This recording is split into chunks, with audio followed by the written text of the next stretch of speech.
Hello friends, स्वागत है एक बार फिर से आप सभी का फिक्स टारगेट 2.0 परिवार की एक और नई वीडियो में।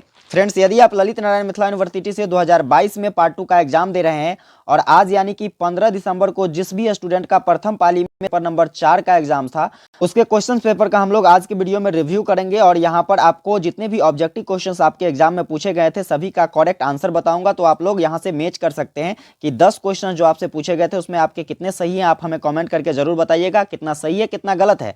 साथ में दोस्तों आपको पेपर नंबर 4 के लिए जो हमने गेस क्वेश्चंस प्रोवाइड किया था लॉन्ग क्वेश्चंस के लिए, इसमें से कितने क्वेश्चंस आपके पेपर में सीधे सीधे छपे हैं उन सभी पर हम लोग डिस्कस करेंगे। तो वीडियो में आगे बढ़ेंगे इससे पहले चैनल पर नए हैं तो चैनल को सब्सक्राइब कर लीजिए, वीडियो को एक लाइक कर दीजिए और अपने सभी दोस्तों के बीच अंत में ज्यादा से ज्यादा इसे शेयर कर दीजिएगा। आइए हम लोग बढ़ते हैं क्वेश्चंस की तरफ। तो क्वेश्चन से पहले आप लोग एक इंस्ट्रक्शंस देख लीजिए। क्वेश्चंस पर इंस्ट्रक्शंस दिया गया था, इसमें से जितने भी क्वेश्चंस आपको पूछे गए थे उसमें केवल 5 ही प्रश्नों का आपको जवाब देना था, जिसमें पहला प्रश्न बनाना अनिवार्य था क्योंकि पहले क्वेश्चंस में ऑब्जेक्टिव क्वेश्चंस 10 पूछे गए थे। चलिए हम लोग बारी बारी से क्वेश्चंस देखते हैं। तो सबसे पहला क्वेश्चंस देखिए दोस्तों, आपसे पूछा गया था कि निम्नलिखित में से कौन सा कारक का प्रभाव तुलनात्मक राजनीति के विकास में सहायक रहा है।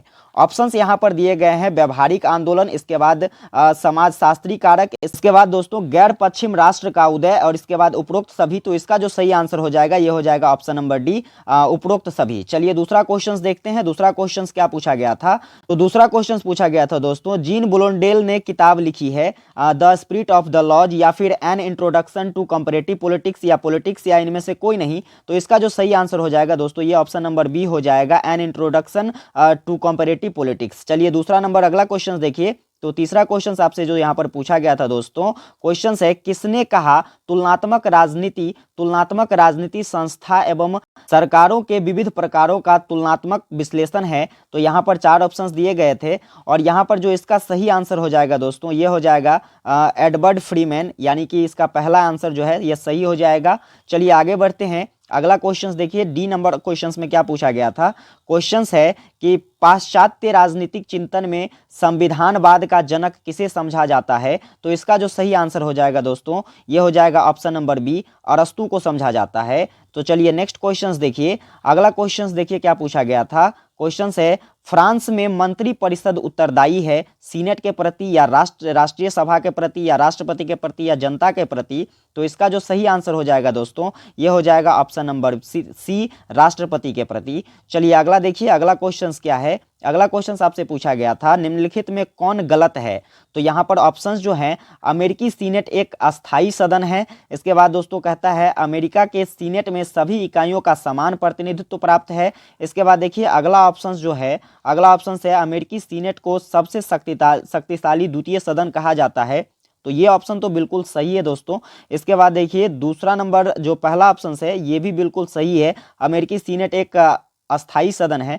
इसके बाद देखिए अमेरिका के सीनेट में सभी इकाइयों को समान प्रतिनिधित्व प्राप्त है।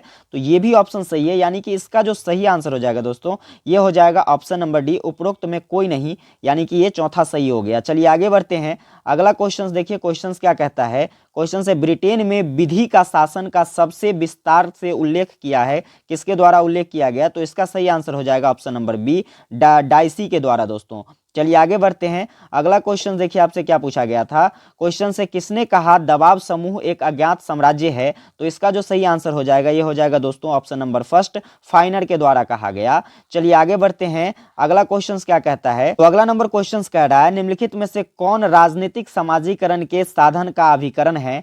यहाँ पर ऑप्शंस दिए गए हैं, देखिए 4 ऑप्शंस दिया गया है, परिवार, इसके बाद शिक्षण संस्थाएं या राजनीतिक दल और उपरोक्त सभी। तो इसका जो सही आंसर हो जाएगा दोस्तों ये ऑप्शन नंबर 4 हो जाएगा, यानी कि इनमें से सभी। चलिए आगे देखिए। अगला जो कि आखिरी ऑब्जेक्टिव क्वेश्चन आपसे पूछा गया था वो क्या है। तो स्विट्जरलैंड में प्रत्यक्ष लोकतंत्र का निम्नलिखित में से कौन सा उपकरण है। यहाँ पर देखिए ऑप्शंस है आरंभन, इसके बाद जनमत संग्रह, इसके बाद निर्वाचित प्रतिनिधियों का वापस बुलाना, इसके बाद दोस्तों उपरोक्त सभी। तो इसका जो सही आंसर हो जाएगा ये हो जाएगा ऑप्शन नंबर डी, इनमें से सभी। तो ये कुल मिलाकर 10 ऑब्जेक्टिव क्वेश्चंस जिसके आंसर मैंने आपको बता दिए हैं, आप लोग मिला लीजिए और कमेंट करके हमको बताइए कि आपका कितना सही है। अब हम लोग रिव्यू करते करते हैं लॉन्ग टाइप क्वेश्चंस पर। देखिए आपको हमारे गेस क्वेश्चन से कितने क्वेश्चंस मिले हैं।